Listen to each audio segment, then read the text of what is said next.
Hello, listeners. I'm Timstradamus, and before I get started, Voyse, Yes. you look sensational this morning. Thank you. And joining me as always is my talented and beautiful co-hostess, Voyse. Good morning. Oh man, that was like a flashback to all of the audio problems we had last week. Yeah, last week was a bummer. It really was. We are sorry about not being able to upload, but we're back this week. We actually had so many problems. I can't even tell you technical difficulties and how hard it was. It's really the first time we've run into that as far as our filming is concerned. That's very true. Aside from that, the only thing I can think of is maybe at the very beginning when we were dealing with your bad mic. Everybody thought I was yelling in their ear while you sounded so far away. Well, hopefully we're smooth sailing now. Oh, you're talking about water. I actually have a good joke for you that's from the ocean. You want to hear it? We didn't plan this. Did you hear about the killer whale that learned to play the flute? No. He wanted to be in the orchestra. Orchestra. For new listeners, Voyse and I enjoy reading and talking about stories from the internet that are interesting, funny, and dramatic. Because of our love of stories, we've come together and created this channel to share with you those experiences. And hopefully give you some food for that. So Voyse, Timstradamus. it looks like we have some new shoutouts to make. We do. We have 2 new Teatreons that joined us. Welcome to the Tea Club, Tia Darling and Emily DeSarden. Welcome in. Love and appreciate you guys. Well, since we have our thoughts on the tea club, why don't we go ahead and see what you think about this tea that I've made for you this morning. Take a whiff of that aroma. It smells like soup. Now you have to actually try a sip and then I'll tell you what's in it. Wow, it's actually really good.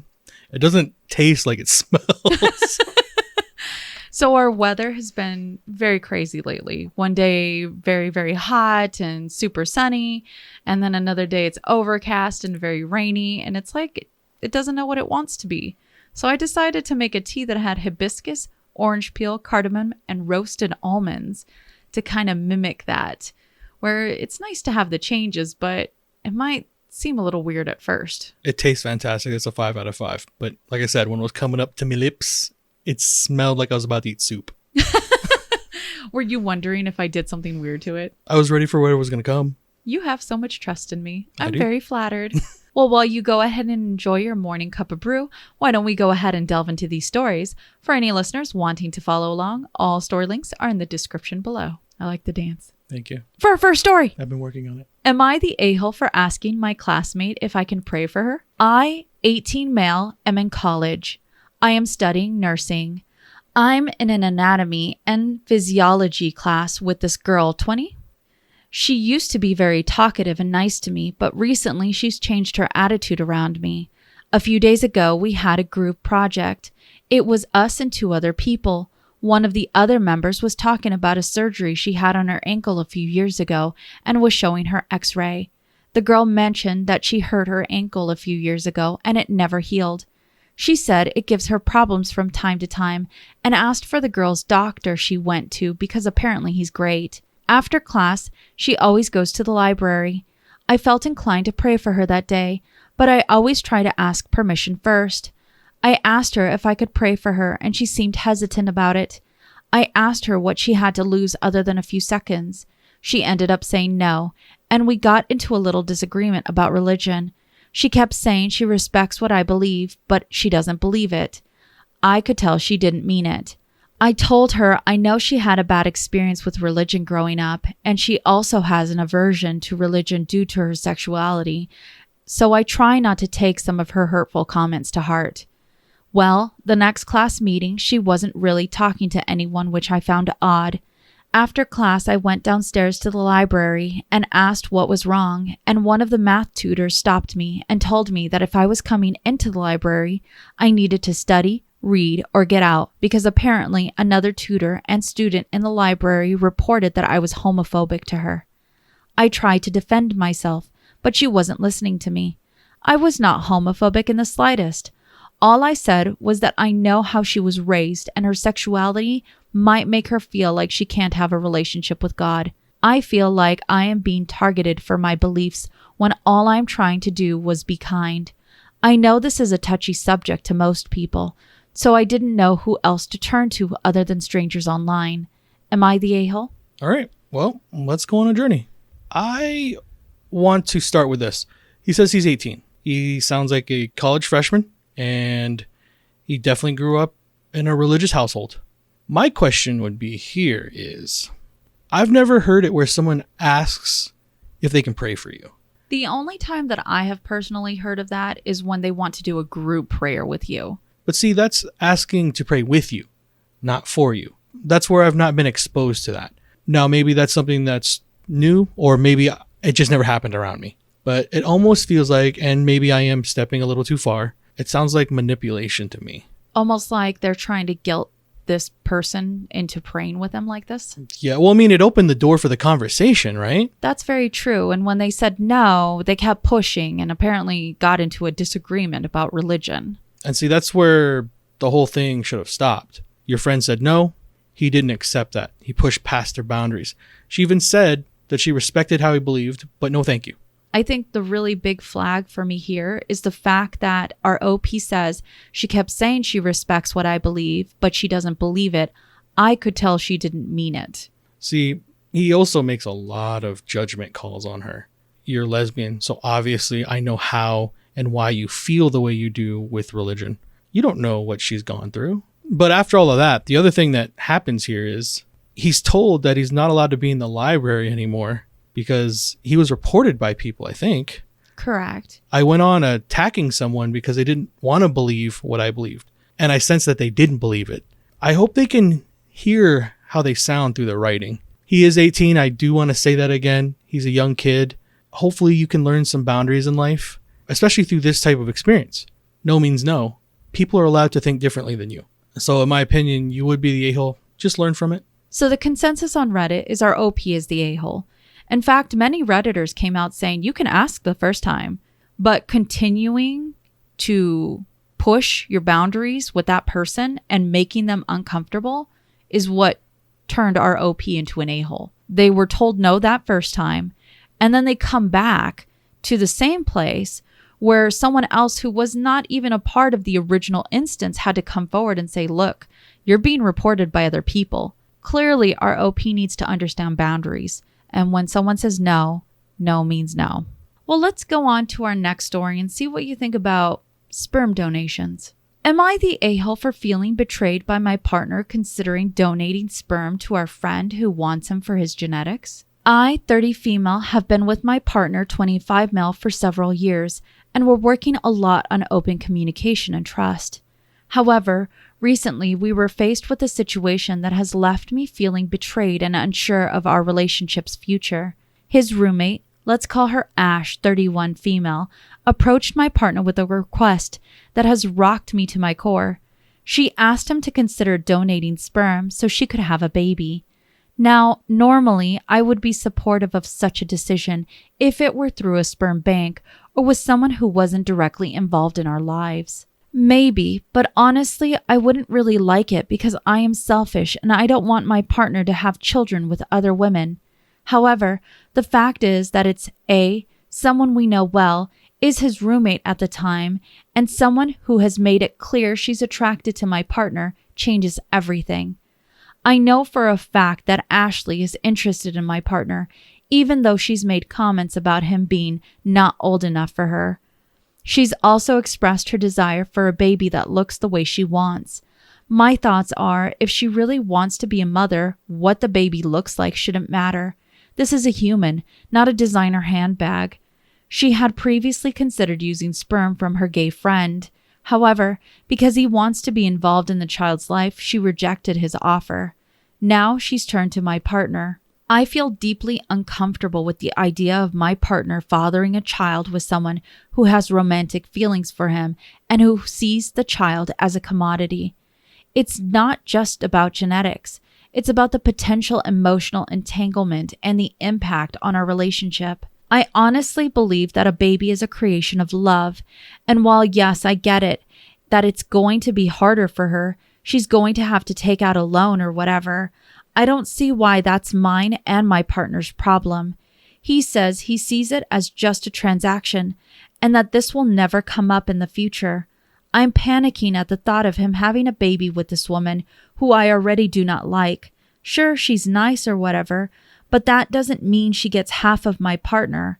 Am I the a-hole for feeling betrayed and hurt by this situation? Should I be more understanding of Ash's desires, even if they conflict with my own feelings and values? No, OP, I do not believe you would be the a-hole in this type of situation, because if you're not careful, you're about to turn this into a segment on Jerry Springer. Very true. Your boyfriend right now, he's 25, and his roommate, Ashley, is 31. He sounds like he wants to help, and you definitely do not want him to help. And I can understand that full-heartedly. There's a lot of red flags here. They are cohabitating together. You say that Ashley has already told you that she's had romantic feelings for your boyfriend. There's a lot that can go wrong in that situation. I would say this.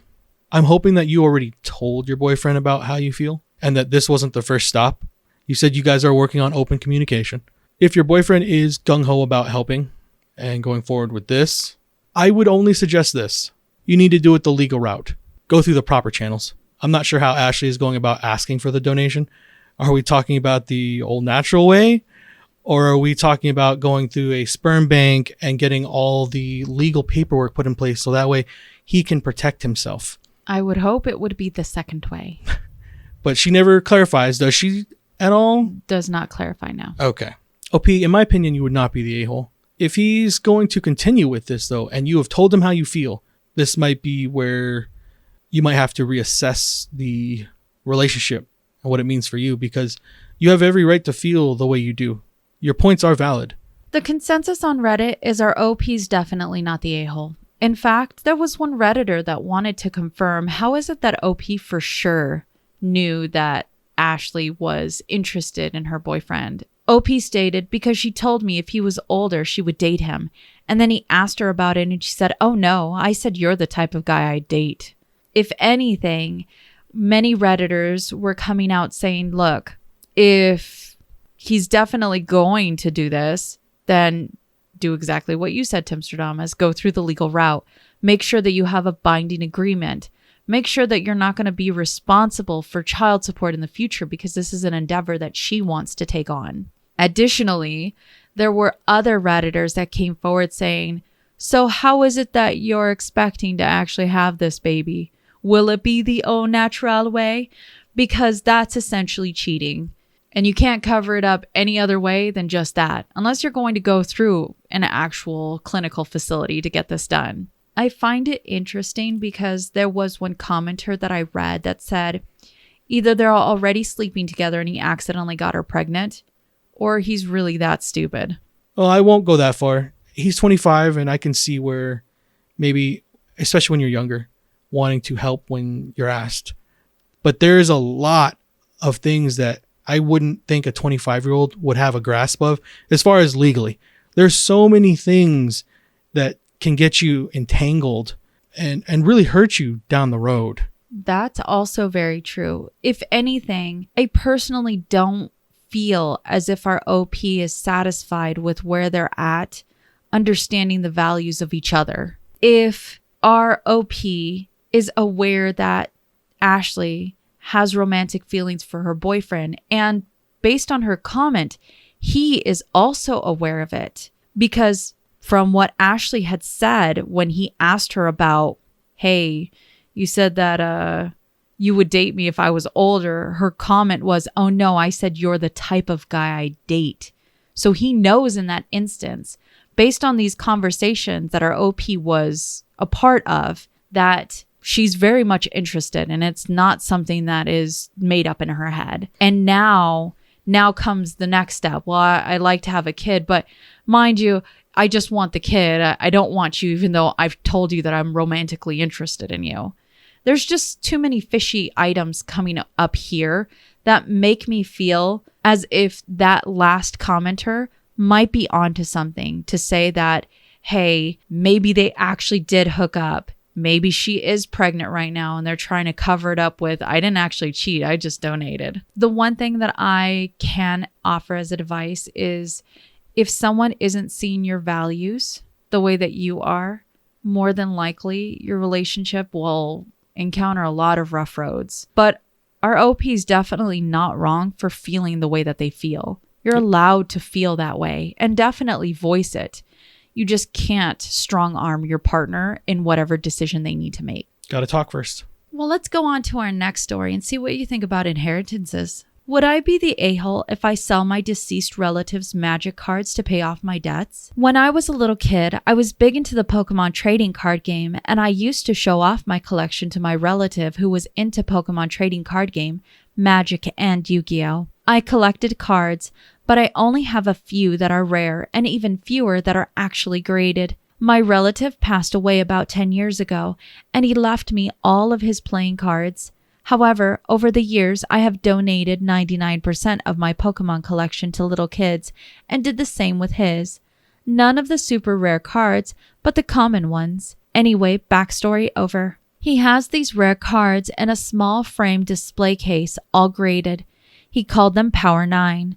I know nothing about Magic, so I had to do some research about these cards. Apparently, they are all worth a ton of money, with the Black Lotus with a score of 8, possibly being worth 6 figures alone.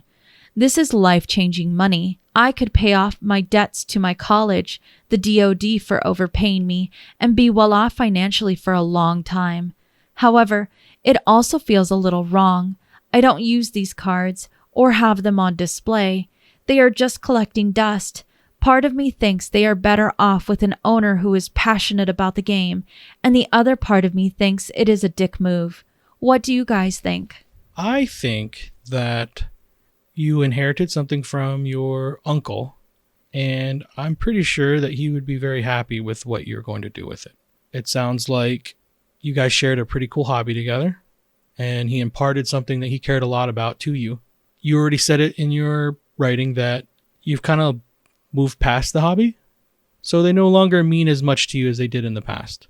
It sounds like this is only going to better your life, and I think if your uncle was here, he'd full-heartedly back your decision. As long as there wasn't something put in place on like a stipulation on the inheritance? Yeah. That's something a little different. If there's something that's being passed down from generation to generation and you know you're inheriting that, that's a little different, but that's not what this situation entails. Why not give it to someone else who will enjoy it for what they are? And at the same time, benefit you.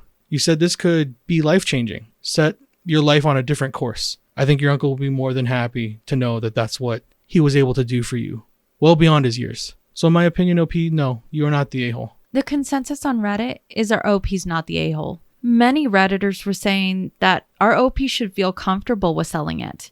Some actually have parents that have collections, and their parents say they hope as it passes on to them that if it's sold, it would actually be able to help them. That the collection was there for the person who was collecting it, but it shouldn't be an obligation to force someone to stay with that collection out of guilt. If anything, making sure that it gets to someone that could also appreciate it would make those types of individuals happy. There were a lot of people that were saying, try and keep the cost of your cards more private. There's tends to be a lot of family members, depending on your situation, where the moment that they find out how much certain things cost might come knocking on your door because they expect to have a piece of that. Mind you, we don't know anything about those kind of situations, but it is good advice to keep a little private of your finances, especially when you're coming into a lot of money. I think another nice notion that Redditors put forward is, keep a few of the cards. It doesn't have to be expensive cards, but keep a few of them as a memento. Don't try and give them all away or get rid of all of them, but keep a couple that are a little close to your heart. That way you can still feel a piece of your uncle with you. Now let's go on to our next story, which is a bit of a messy situation. I accidentally accused my wife of cheating on me, but actually it was just my daughter, and now we may divorce. Hey Reddit, throwaway account for obvious reasons. Also sorry for the length. A ton on my mind right now. Me, 52 male, and my 50 female wife have been married for 25 years and are immensely happy. You. We, of course, have the normal fights. Me not cleaning the bathroom, argue about me losing money on sports betting, her spending twice as much at the shops as we agreed to, etc. But overall, we have a really happy marriage. Until about 8 p.m. yesterday night. Recently, We've been having a bit of trouble in the bedroom. I don't want to derail the post, but basically sex has naturally slowed down between the two of us in the last couple years. This has really bothered my wife, and bothered me a bit also, I will admit. Once we vocalized the problem, we both agreed we're going to take steps to fix some things. We talked to some doctors. Basically, all of them wanted to put my wife on some serious medications, which my wife was pretty against. This led to about a year of building what we call our sex drawer, filled of products in the kitchen that my wife has tried and tested and likes the ingredients of. It's nothing crazy. Literally things like vitamin D, zinc, Lubrisil soft gels, maca, stuff that has been tried and tested. Nothing too wild and all over the counter. Now here's where things start to go downhill. So my wife naturally takes these products around the times we're going to be getting intimate or try. Now, I don't like to monitor the kitchen drawer, but sometimes I do peek. I know, but I can't help it. About 3-ish weeks ago, I noticed a ton of pills and soft gels were missing. Me, thinking I'm about to have a pretty good week, I start getting mentally prepared for it. So about a week after that, I recheck the drawer and a ton more of the stuff has been taken. I remember thinking, that's weird. We haven't done anything recently. About a week later, the same thing happened. Tons of pills and soft gels are gone. And I'm not going to lie, I get in my head a bit. Last night, me and my wife are out to dinner. After a couple glasses of wine, I ask my wife why she's been taking so much of the stuff in the sex drawer without trying for any intimacy. I ask coming from an angle of both worry, mostly for health, and confusion. Immediately, my wife gets insanely defensive, blows off the conversation and tells me she isn't talking about it. This, of course, makes it where now it's the only thing I want to talk about. And while I respect everyone's I don't want to talk about this, I think something like this should probably be fucking discussed. I press a bit, and for about an hour she's not having this convo. Basically, it gets to the point where I just blatantly ask my wife if she's seen other people. My wife, who has never been aggressive or loud, starts basically screaming at me in this Italian restaurant. She tells me my daughter, 25 female, has been having some relationship issues with her boyfriend and has been taking some of the stuff to help. I'm like, why the fuck didn't you just tell me? She goes on a rant about how some things are girl to girl and how my daughter didn't want her telling anyone, which I get, but come on, I buy the things to fill the drawer. My wife ends up leaving the restaurant mid-dinner. I've honestly never seen my wife get this mad. I'm honestly a bit worried for our marriage. And to top it off, my daughter is acting awkward around me. I get that I stepped out of line with the questioning, but the defensiveness really caught me off guard and would have assumed my daughter using our stuff would have been discussed, and I wouldn't have actually cared and would have bought more stuff. Anytime I try to talk to my wife, she makes it seem like I'm an insane, out-of-control monster, that I've broken the trust in our marriage, and that I've ruined 25 years of progress we've made together. Reddit, am I crazy? I'm beyond confused right now. What a spicy meatball. Oh. There's a lot of bad in this story. On both sides, it sounds like to me. But we'll start with this. He frames the relationship and what it's going through pretty well. He says that he gambles too much and she spends too much, and their sex life is lacking. You're already telling me that there's been a lot going on within your relationship for 25 years. I don't hear where he says they've been to therapy, so I don't see where that's been a part of their relationship. He says that they've made a drawer specifically for their vitamins, things like that, for sex, I believe. Sexy time. Yeah. And he's said that he's noticed some things missing. Now, he says that when those things go missing, his wife is in the mood and they're about to have fun time. But he hasn't been getting that. So he wants to ask a question. Does he do that at the right time and moment? No, absolutely not. After he's had a few glasses of wine in a fancy Italian restaurant. It's supposed to be a night for you guys. You're allowed to bring up the question because it is a talking point, I guess. But the second someone gives you a no, especially when you're in that type of setting, you probably should respect it and have that conversation at a later date. There's a time and place for everything. That was not it. And you got to see it because his wife immediately, he says, snaps. Now, I don't know from where he speaks because I think he even says it. It's out of the ordinary and it's straight to 100. Normally when people have those type of reactions to questions, and I'm not trying to speak out of turn here, but a lot of time that leads to there being something to hide. Sort of like a sense of guilt. Maybe. I don't know her at all, or him, to really see if he's exaggerating how she's acted, because some people can embellish. But if she really did completely turn that question down and get very defensive early on, that would lead me to pause. Just because if you're asking it from a calm point of view, but you are drinking. So again, I don't know how he asked the question, because he could have been like, I nonchalantly brought it up and she got angry and aggressive with me. So why are those gel caps missing? Yeah. It does have you wonder. The other issue is for the entirety of the rest of this dinner, about an hour, he says, he goes on and continues to talk about this and ask, because he could not take a no for an answer. And then she proceeds to, I guess, yell at him and then leave the dinner. No, I don't agree with that reaction. You can't control what happens to you, but you can control how you react to it. But I also can't blame your wife for being human. You know, she's been fielding these questions for about an hour. You said you've been drinking, so I don't know how you are when you drink. Because sometimes could be pushier. You can either be a happy one or you can be an upset one. You know, I don't know. I can't blame her for having the reaction to you the way she did. It all does feel a little suspicious, just because you guys have been in a relationship for 25 years. You'd think there'd be not that big of an issue telling each other where things are disappearing to. But if she didn't feel comfortable with telling you that information, because I guess it was paired with something your daughter had been doing that she wanted to keep secret, you should have respected that she wanted to keep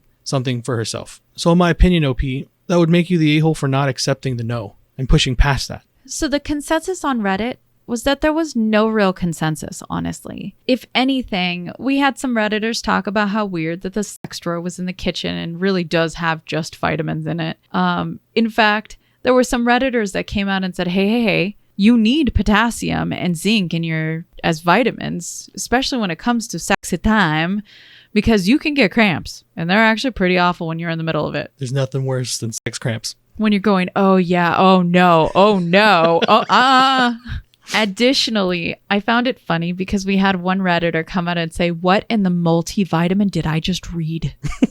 Now, to get on to the more serious notes, there were other Redditors that came forward saying, look, there's a better time and place to go ahead and ask these questions. And you're at a romantic dinner. You should have just enjoyed that time together. If there was something that was really bothering you, you could have brought it up before or after this one event. But to go ahead and make it an interrogation for the next hour kind of makes you an a-hole here. There were other Redditors that came out saying, you're not the a-hole.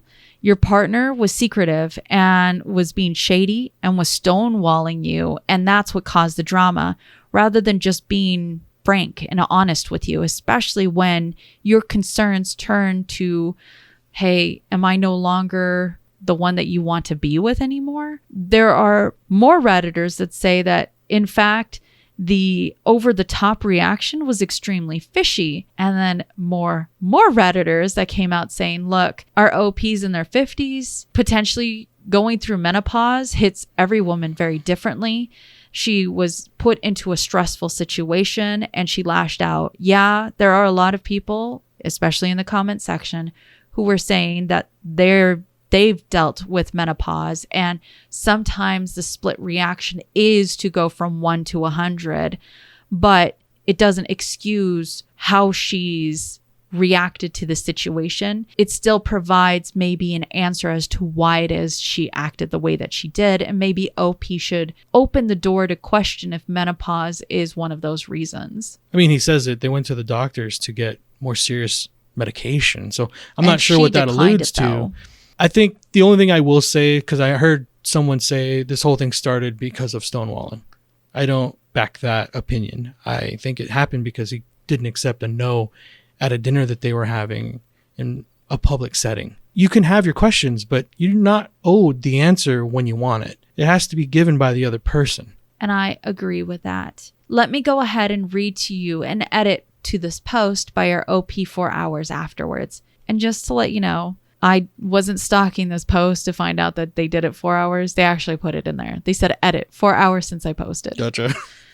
Wow, a lot of incredible information in here.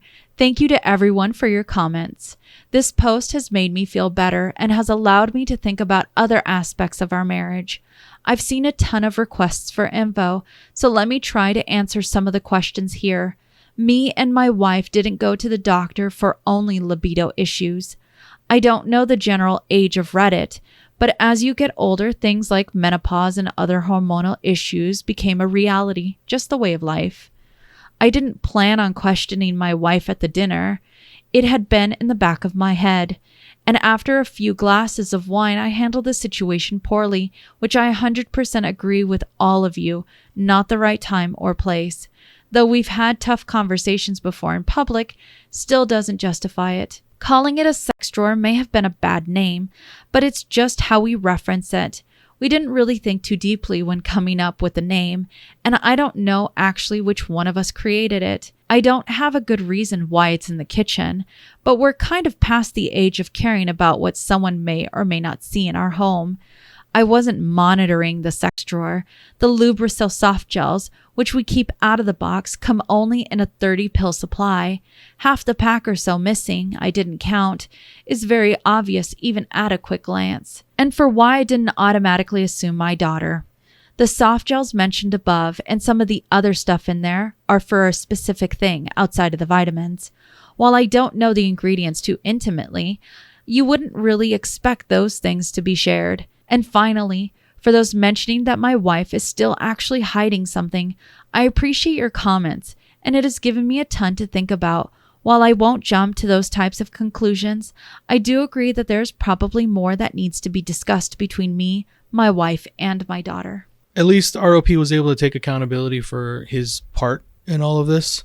Now, I don't know if jumping to the conclusion that she's cheating on him is right. We don't have enough information on that, but they definitely need to work on communication, 100%. Well, our OP actually provided us with another update. Let me go ahead and read that now. Hey again, Reddit. Here is an update from the Reddit post that I posted about 5 days ago. You can check out the previous one here. Maybe it'll add some perspective to this post.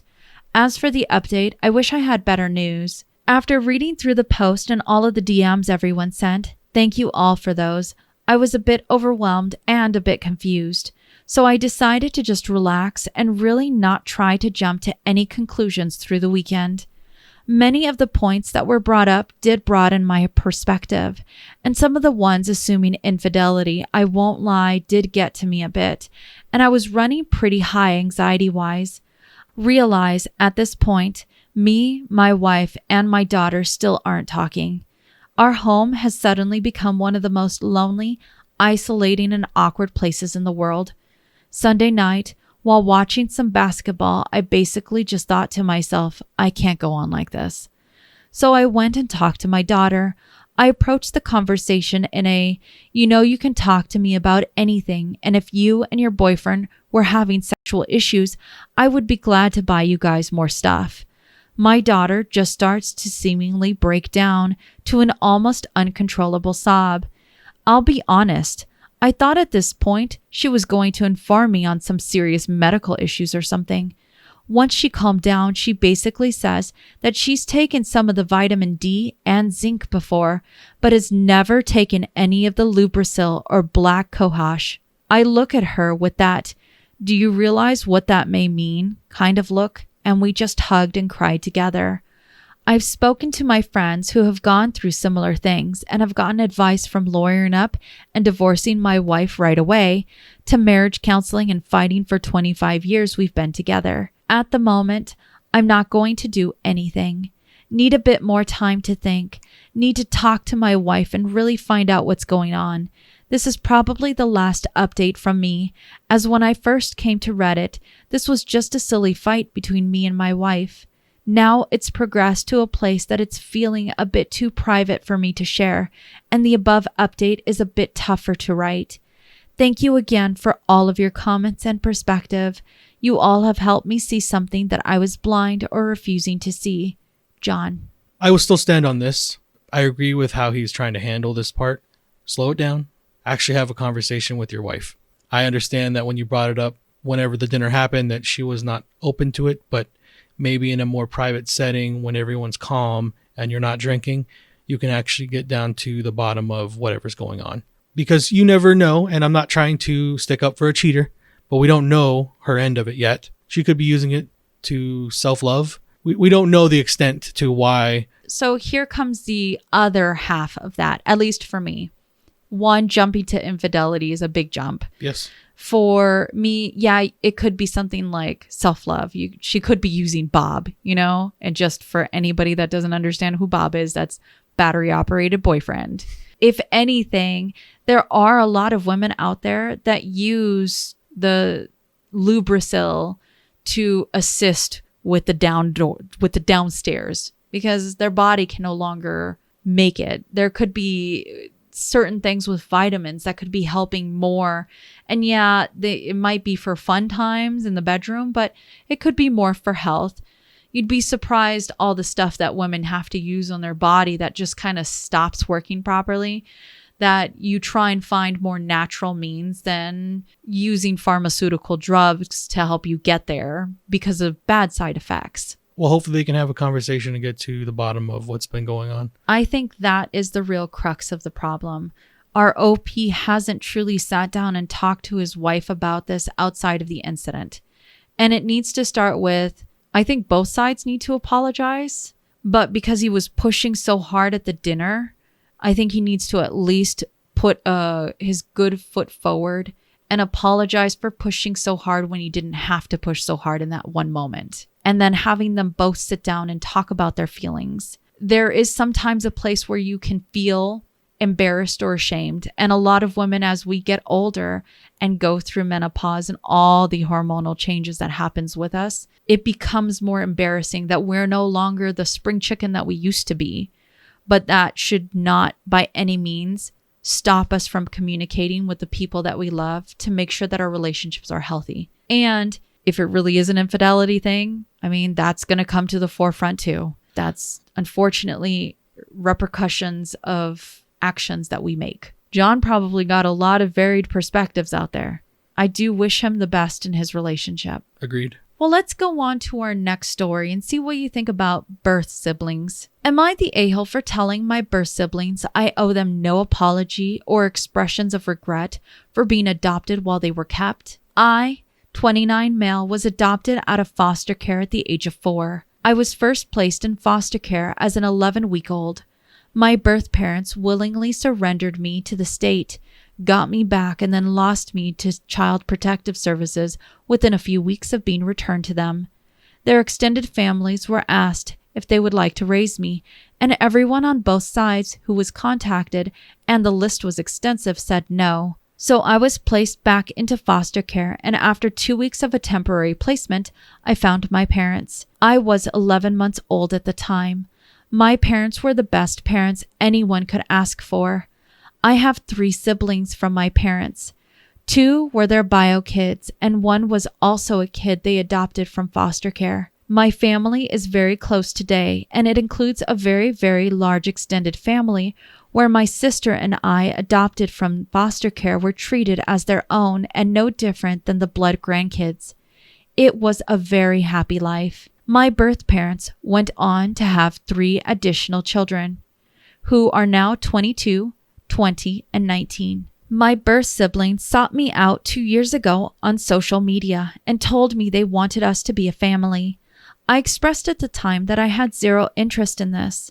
A few months after this, I got another DM from them, but this time with a Word document attached, and it contained this very heartfelt explanation of how they had always been aware I existed and how their childhood had not been the best, but they valued each other, and how they longed for me to be a part of their lives, and how they felt we were robbed of growing up together. I did not respond to this right away because it did read as something from the heart, but I did not agree with them and did not feel robbed. So I did not want to be a jerk. I told them I needed some time, and when I did respond, I told them I had a very happy life and a wonderful family, and I was sorry to not share their sentiments. They asked if we could meet one time, and I agreed, and it happened a couple of weeks ago. They were upset that my siblings were nearby for moral support, and they were upset that I did not show up ready to hug and embrace them. They asked me how I could be happy being adopted and raised in another family when I had real blood siblings, etc. They asked me how I could express joy because of my adoption knowing this. I explained again that my life was happy and I would not trade my family for the world, especially given their parents' treatment of me. They told me I should want them and apologize for making it seem like I don't. I told them I owe them no apology or expression of regret for being adopted while they were kept. Of course, this was not what they wanted to hear, and I left because they clearly wanted to argue after that. My siblings, parents, as well as my wife were a wonderful support to me after this, but some fellow adoptee friends said I was too harsh, and a few said most of us adoptees would love to have such easy access to our birth families, and I was rude to mine and threw them away. Am I the a-hole? Well, this story is very, I guess, good and bad. Good for our OP that unfortunately he got put into the system, but he ended up being one of the lucky ones, landing a family that treated him as if he was their own biological child. You can't ask for more than that. And not just him, but his sister as well. It sounds like he had a good upbringing. He got good values instilled in him because you can see where he's able to put up boundaries and not allow people to push past them. He gave them the benefit of the doubt. He went to a meeting they had wanted to set up just so he could meet them. He says it very honest and frank. He doesn't have the same feelings they do. And you're allowed to have your feelings. He's 29, I believe. And his other biological siblings, I think everyone's under the age of 22 at this point. 22 and below, yes. They're still kids. They're young. And if they came from the same family that ROP did, obviously it sounds like there wasn't a whole lot of good. Maybe that's me, again, assuming too much about the situation. But if based off their reactions to ROP, I can say right now that there maybe wasn't a healthy environment. Especially if all three of you are believing someone owes you anything and they're not allowed to have their feelings. That's wrong. So in my opinion, OP, you're not the a-hole for feeling the way you do. I hope that, because see, I can't hear people's inflections normally. I'm only hearing it from you. I can't see how they feel. Words are very hard to, unless they're put in certain ways. I can't hear the anger or the hurt behind someone's writing. So I hope he's not speaking from a place of hurt, because it doesn't sound like it to me, but it could be there. My only piece of advice for ROP is leave the door open. I'm not certain what your blood relatives are looking for, but it kind of sounds like they may be trying to fill not maybe a parental role, but maybe an older brother. And I'm not saying you owe them that either way. I'm just saying you're 29. Maybe down the road, you might feel a little bit differently, or maybe they change and understand how to respect your viewpoints and your values. Obviously, keep the distance you want, but don't shut the door completely on them. Again, you don't owe them that relationship. I'm not telling you you have to keep that door open, because if you don't, you're allowed to also feel that way. I just want to make that very clear. That's just what I would do. But you're definitely not the a-hole for having your boundaries. So the consensus on Reddit is our OP's not the a-hole. In fact, many Redditors came forward saying a relationship is formed only when all sides agree to that formation. No one can force you into a relationship, guilt you into it, or decide that a relationship will be in place just because of certain criteria that is met by them. In fact, some Redditors came forward saying that it appears the bio-siblings are possibly looking for OP to fill a void, probably due to parental neglect that they had actually experienced. Now, that doesn't make it OP's responsibility, but it would provide OP with some insight as to why they seem to be so insistent on reaching out and making this connection that apparently isn't there for the OP. But as I said, it doesn't make OP in the wrong in any way for how they feel. In fact, OP was very straight up when it came to a lot of his comments in the comment section, but let me read to you one of them that I think sums up how they feel. I have never felt like anything or anyone was missing from my life. Maybe this is partly because I come from a family where 2 of us were adopted and 2 of us were biological kids of our parents. And I never felt like I was an outsider. I never felt like I didn't belong. I never felt less. I never felt like I didn't know where I came from. I always knew I was part of my family. I was blessed. Like I was one of the luckiest people in the world, not only because I was adopted by amazing people and saved from a shitty childhood, but also because I was raised to be just family, not adopted family. Yet I always knew I was adopted, and it was never a secret or something to be ashamed of. I was never different, and neither was my sister. We were just as much a part of this family as the rest of our family. So when I was growing up, I felt like I belonged and I felt complete. I also read my file after I turned 18. I read police reports involving my being removed from my birth parents. I saw that they tried extensively to keep me within the family. They contacted more than 40 blood relatives, and not one person wanted me or wanted contact with me. I was so secure in my family that it didn't even hurt. And it was just something I knew and never thought of again, really. I had accepted that they were just a part of my past, but not really part of me. My family are the people who love me and have been there for me most of my life. They're the people who put me first. And these biological siblings weren't born when I was, so they had no choice. But the biological connection is just not a draw for me. It's not their fault. But I just don't have that burning desire for a connection with them. And you're allowed to feel that way.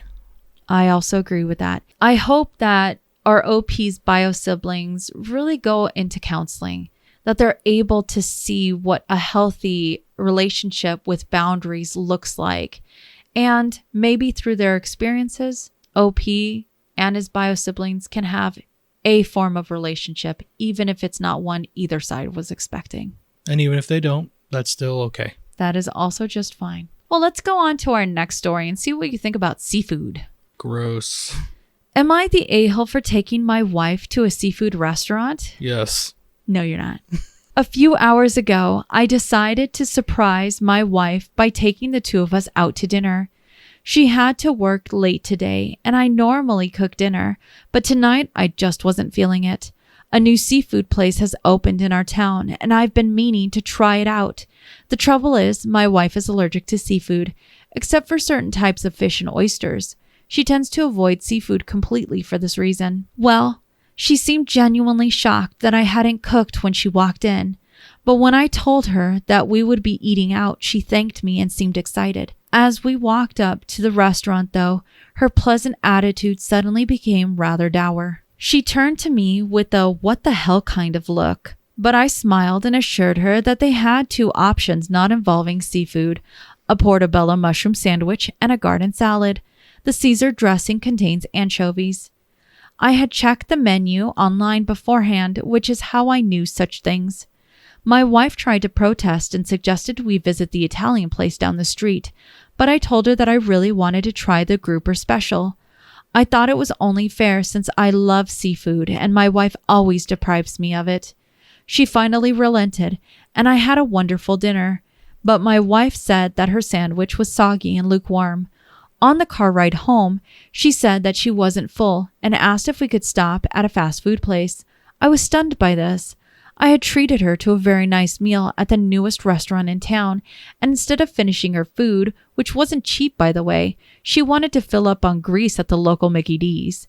She hadn't even taken a doggy bag containing the rest of the sandwich. I told her that her request was insulting and that her attitude had spoiled what I had tried to make a very enjoyable evening. At this point, my wife went gloves off and tore into me. She said that I had been a selfish ass the entire evening and hadn't considered her needs at all. I asked her how that could be true when the restaurant had non-seafood options, and she just huffed and shook her head. Then I told her that I knew what her tantrum was really about. She chose the wrong entree and couldn't come to terms with it, so she was blaming me. I told her that a real adult would simply finish the food to become full and just not order it again. Eventually she said, "Fuck it, take me home and I'll order delivery." Well, she eventually did order delivery, and she's been eating in our bedroom with the door locked. I just don't know how I can please her. My repeated apologies have been met with nothing but go away.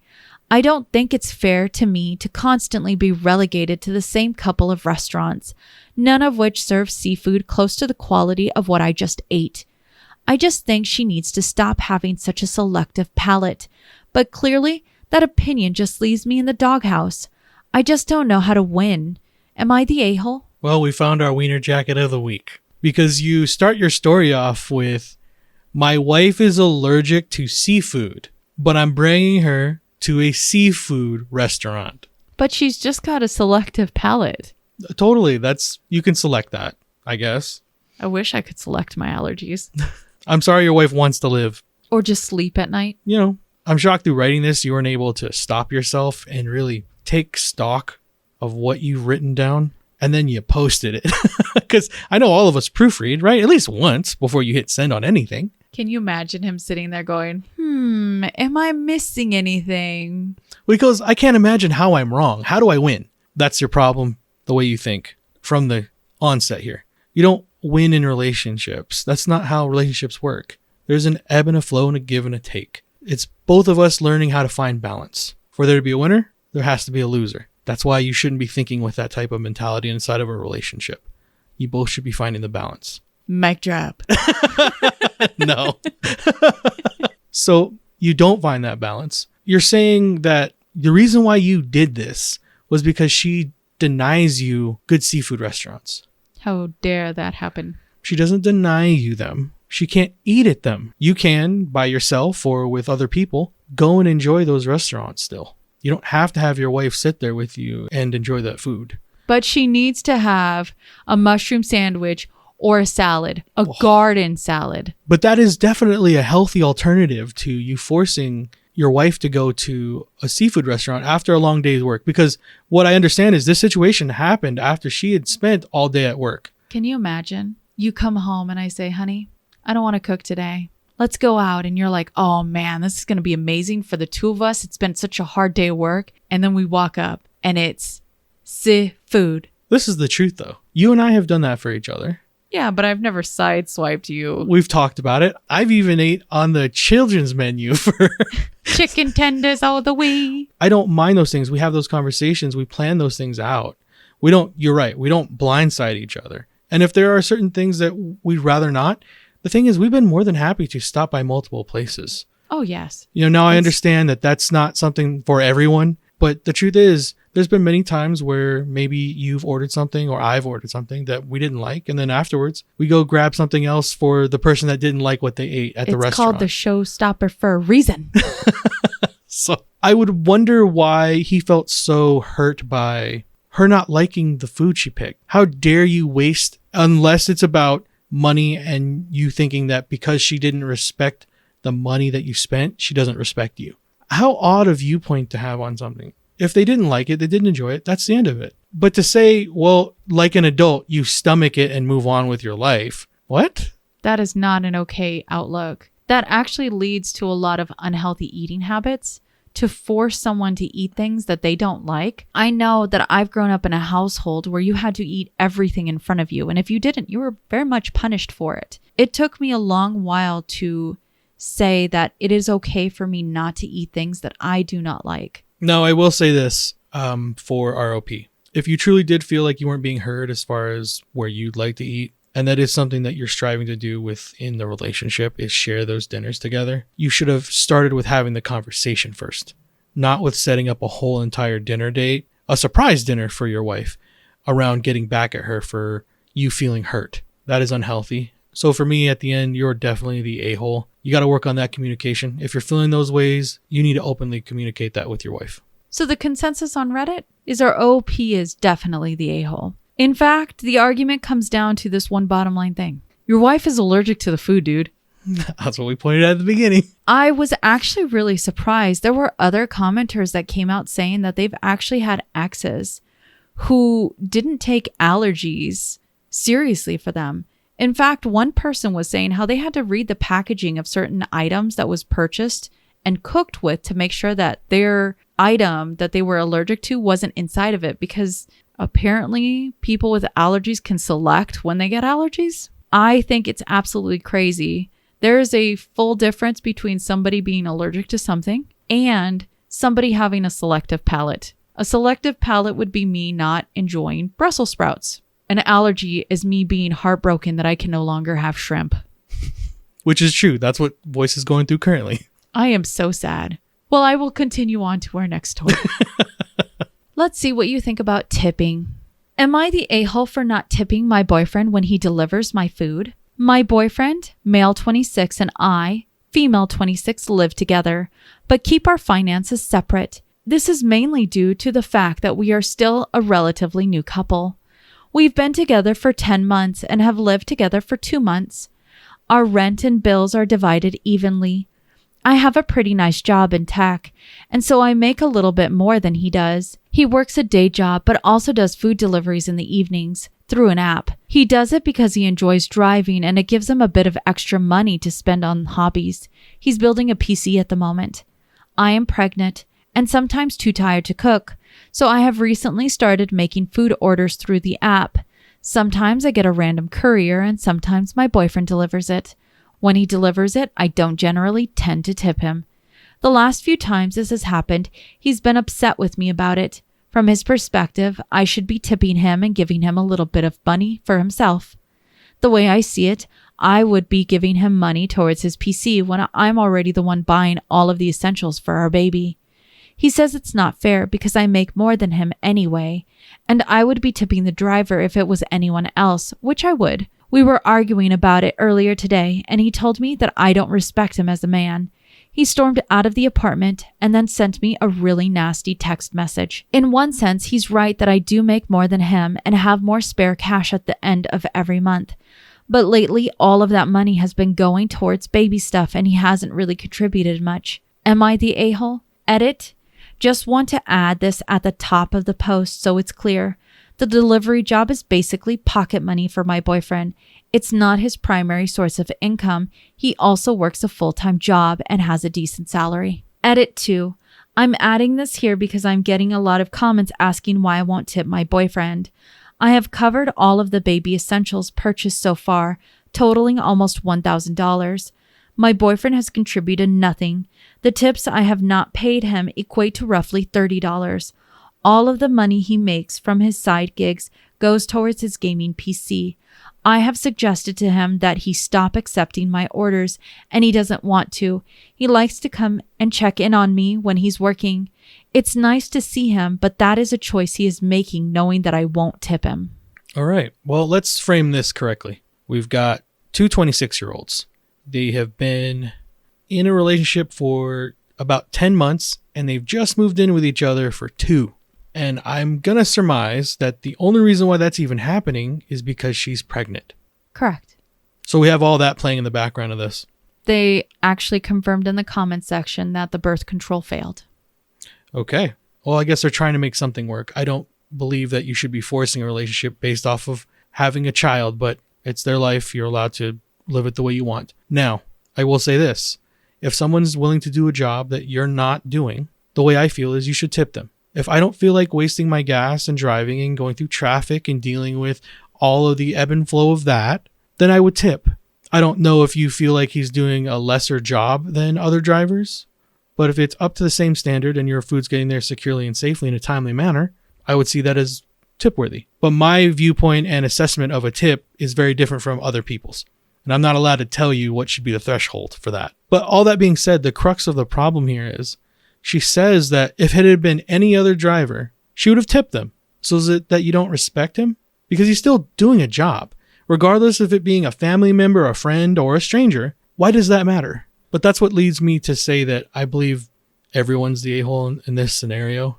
You definitely should have had a conversation with him about how he's spending the money, because that's where she's basing all of this. I'm taking the tips away from him because I need that money for the baby, because he's not contributing at all. That's a conversation you definitely need to have with him like yesterday. A baby's on the way. For him to believe that he's allowed to have a baby and not contribute at all is a problem. At 26, you would already know these things. He's spending his extra money on a gaming PC. His values are a little different. You guys are about to have a baby. Get on the same page. Gaming PC comes later. And if you guys aren't seeing and being on the same wavelength, that can be an issue, especially because you guys are such a new couple. But that's why I say I think you both suck here. There could have been a better way to have handled your frustration for him not taking more responsibility for your guys' baby, and for him to believe that he doesn't have to do that, to where he's pushing you in a corner where you're thinking taking $30 from him is going to somehow help you guys. It's not. You're just creating a problem now where he feels disrespected as a person and what he's doing in his occupation. The consensus on Reddit was everyone sucks here. There were some Redditors that were questioning why he doesn't just decline the order, but Other Redditors actually came forward saying that if orders are declined too many times by a driver, it can actually penalize them from getting deliveries, which I wasn't aware of. Neither was I. However, I will say that you're very right. There's more underlying issues here than the tipping. Now, I think a lot of people get this mixed up. If you have someone who is doing a job for you and you either know them as family or friend, you should never mix a professional sense with a personal sense. And I can understand the boyfriend feeling slighted for it. However, the real issue here is this relationship that our OP is in with her boyfriend. Aside from it being a very new one, you're very correct. Their responsibilities for this baby are very skewed. Now, I will go ahead and read one comment from our OP. I think it gives more of a general feeling for the relationship. OP says, I never expected him to pay me back. I said that people in this thread have suggested it to me as a potential solution. My solution was not to tip him and let that be it. He's the one who stormed out and then sent me a nasty text message full of horrible names. So it's him who escalated it.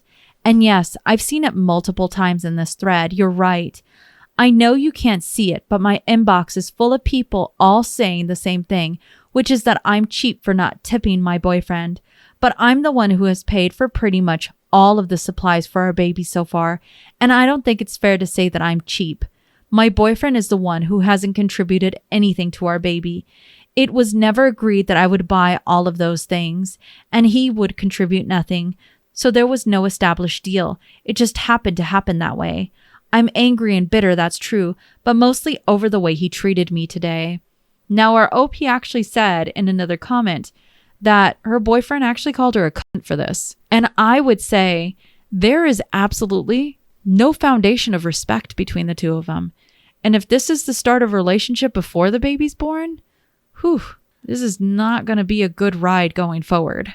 Definitely need to go get into counseling now, because you are correct. There is zero respect. And they definitely need to talk and make it clear that for a baby, both sides need to contribute. Just because one person makes a bit more money than the other doesn't mean that all the onus of caring for a child falls on one person. They don't have any communication skills, and you can definitely see where the resentment's already starting to build within their relationship. They have no respect for each other, and they're definitely not on the same page when it comes to the baby. You shouldn't be calling anyone you love a cunt.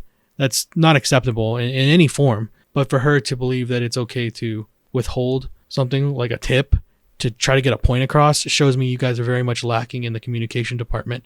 Get it together, because the kid comes first now for everything. Life changes, and you have to be ready to adapt to it. I definitely agree with that. Now let's go on to our next story and see what you think about cake smashing. Am I the a-hole for faking a serious eye injury, making my mom faint, and ruining my birthday party? My mom thinks the height of humor is to smash me and my siblings' face into our birthday cakes. I have no idea why it amuses her. I just turned 15, and I told her that if she planned to do that to me again, I would rather not have a cake or even a party. She promised that she would not do it, and she was upset that I threatened to not attend if she planned it without that promise. I knew she was lying because I know her, so I made a plan with my friends. One of them does cosplay and helped me out with a very basic trick.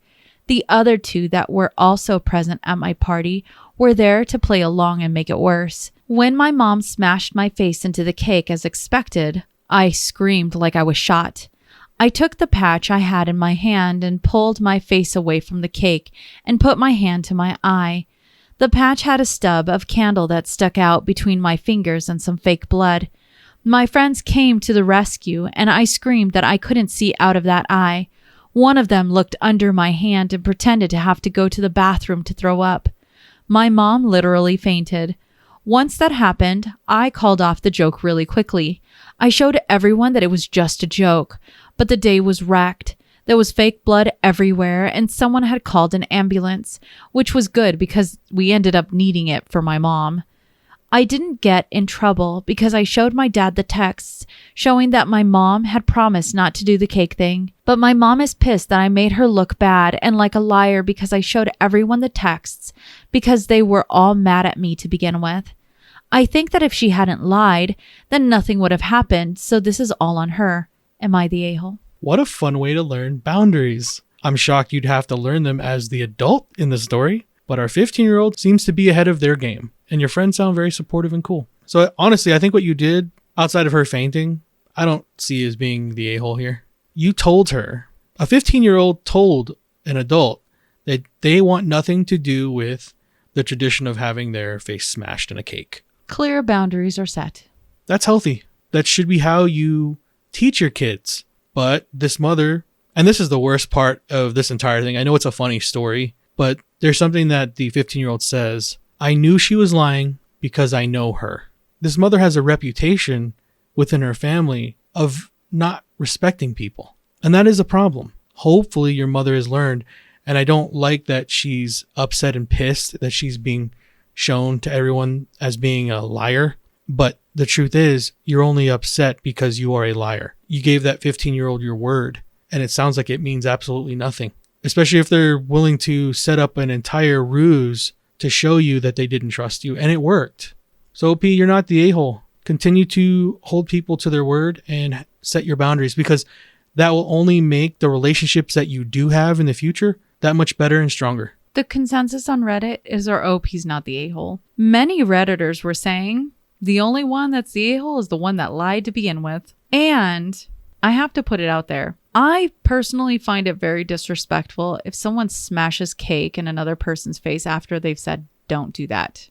100%. I've seen it many times. I know you and I have seen plenty of wedding videos where couples will go ahead and smash each other's faces with the cake.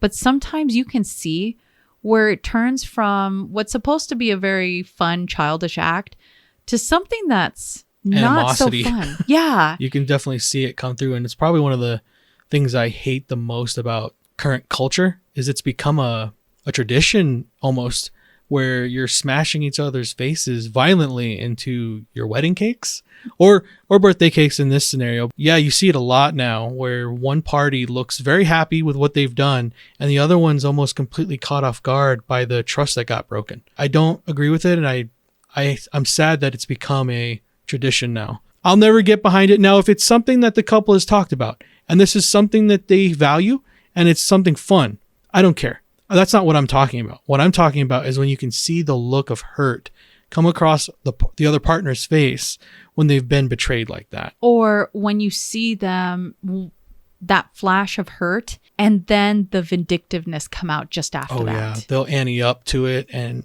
I can't get behind that. I don't think it leads to anything good in your relationship. Now, to bring it back to this story, there were also Redditors that pointed out, that could have been something that could have been very dangerous. When you have multiple tiered cakes, there are wooden and plastic dolls inside of them. And if you forcefully smash someone's face into a cake and you don't take that into consideration, someone could end up getting hurt. I did not know that. It's a good thing I don't walk around smashing people's faces in cakes. I agree. Thank goodness. I love eating them too much. Very true. Well, let's go to our very last story of the day and take us into the Today I Fucked Up realm. Today I fucked up by getting engaged. Today I fucked up by proposing to my girlfriend of 5 years who has been married before. Her last engagement sucked, and her wedding was organized by her previous husband's mother. She had no say in it at all. I said it would be a 3-year engagement as I have $15,000 coming to me in 3 years' time, and we can use that money for the wedding. I told her to plan exactly what she wanted, no rules or restrictions other than financial, because I want her to have her dream day. This woman then spent every waking moment that she hasn't been working or sleeping planning the wedding. She has a book full of the things she needs to sort out. I'm talking about photography prices, cake prices, venues we can use prices for that year. She's already found the perfect dress. She's already sorted bridesmaids. This woman is a force of nature. It's honestly as impressive as it is scary. Don't get me wrong, I can't wait to make this sexy and beautiful woman my wife. I just presumed I would have time to enjoy the engagement before all the major decisions had to be made or actioned. Every day she comes back from work and asks me for input on a variety of different things, and I have no clue what to do. As far as I'm concerned, it's her day. I don't think this woman's going to wait 3 years, LOL. She wants the wedding next week. The too long don't read. I proposed to the girlfriend, and she is now on a personal mission to be ready as soon as possible. Edit, £15,000, not $15,000. Well, I don't think you've fucked up today. I think you ended up finding someone that's passionately happy about starting their next phase of life with you. What more could you ask for? She's hyped. She's planning everything. My only bit of advice to you is be a part of it. Don't let it feel like she's doing everything.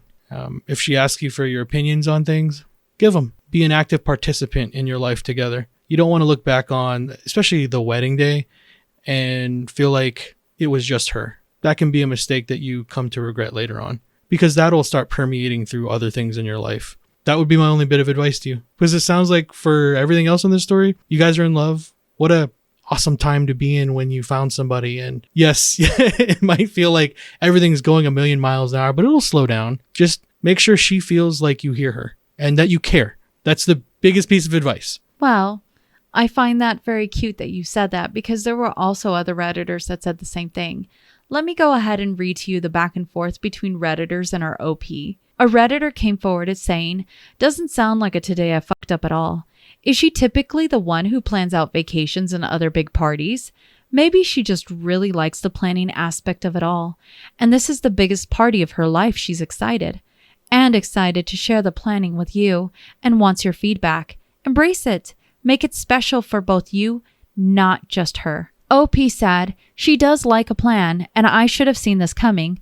I'm the exact opposite. I wing it. Or let others make the plan and I go along with it. I never particularly cared about marriage. As far as I'm concerned, she's the one and a piece of paper won't change that. This is all for her because she's always dreamed of a Disney wedding." So another Redditor came forward and said, "My husband is just like you, and I'm like your wife. This is what you need to do. Just choose blue." The most successful bit of advice I could give you, straight from my husband's playbook, is just make a choice. If she asks if blue or pink flowers, just choose blue. He never gave two shits, just wanted me to have what I wanted.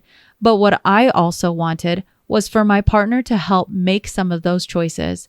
I definitely wanted to be the one to narrow it down to those few choices, plan and vet it all. Don't get me wrong, I'm a control freak. But if he said, "I don't care, you choose," I still felt sad. All she'll feel is the "I don't care" part, even if you just want her to have her special day. If he just chose blue, then excellent. Onward our lives went. So just choose blue. She's probably loving both choices and already did an insane amount of work making that short list. And then occasionally, if she goes, "I sort of wanted pink," you can say, "You know what? I kind of did too, but was really on the fence and just sort of went with blue. So let's do pink." And bam, she got what she wanted. You still look like you actually thoughtfully considered something that really doesn't even enter your mind as important. Literally, all decisions between a couple where one is a controller and one is a go with the flow can be handled this way. It's usually a win-win. Edited to add, "And this works on me even though I'm clearly aware he's doing it. LOL. Sometimes we just want to be heard, yo." That basically was exactly what I was trying to say. OP responded and said, "Thank you so much for the input. Another person suggested narrowing the choices down so it's not so overwhelming. And if I can make sure it's two choices she's happy with, I can make life easier by just going with an option." And then our OP edited his post and said, "Edit 2, starting to realize that what I thought was a fuck up is a complete blessing. Thanks to everyone for the advice and well wishes." I will say this for him, though. As someone who is go with the flow, because I'm very much that. I'm that type of person. I'm down for everyone being happy around me, because people being happy around me is how I'm happy. Very true. Now, having that mentality Killed me as a person. you learn through time. It hurt me. I have two choices, Timstradamus. Please help. That me saying, "I just want you to be happy with what you're doing," ended up hurting you because it felt like I didn't care about what it is you were talking about. When in actuality, through my viewpoint, I was just letting you have your choice because I thought that's what would make you happy. But that's not how it works. I find it funny because I think when you and I finally got to that realization together that you do care, you just care differently. You want me to enjoy it to the fullest of my capabilities. And for me, it felt half meaningless to be the only one to be the deciding factor, because then it would feel more of just a me thing and not an us thing. Yeah. And when you and I finally came to that understanding together, I don't know, it was very enlightening, I think, for both of our sides. We had to come to it in our time, but that was my understanding, that your giving me the choice wasn't taking away your choice. It was having both of us be a part of it. And that is my biggest piece of advice for them, is be active, be a participant in all the choices going forward in your life, because that might be how your wife thinks as well. Cute story. It's always fun to hear other people's next step of life. And, he may have been worried about this initially, but given other people's perspective, you're the luckiest guy in the world right now. So was that our last story? That was our last story. That was a cute one to end off on. Yeah, I have to bring us back. The start of a good relationship, I think. I think they'll be just fine. Choose blue. Choose blue. Well, as our stories come to a close, don't forget, you see in the world what you carry in your heart. If you have enjoyed listening to us read and talk about today's stories, please rate, subscribe, and turn on notifications for new content. We regularly post on Mondays. And on Wednesdays, we also have our Damas After Dark on our Patreon. Be there. Or not. Yeah, that's cool. I was going to say be square, but okay. And speaking of our Patreons, we would love to thank all of our beautiful Teatreons for all your support. Yes, we love and appreciate every single one of you. We would also love to hear your thoughts of these stories in the comments section. Which one really titillated you today? I would say it's probably John's story. That had a lot of different aspects into it, and as the story unfolded, you kind of got to see different aspects. It still doesn't mean that she cheated. It just means that there has to be a conversation to figure out what exactly is going on. I agree. If anything, I think the one that really probably sits at the forefront for me is the one about the donating sperm. It's a very nuanced situation where there's a lot of feelings, especially regarding values and the potential of relationships and how they're overstepping their boundaries. Now that you bring it up, it's all bad. And remember, if you post it, maybe I'm about to eat that last piece of cake in the fridge. No, you're not. Yes, I am. No, you're not.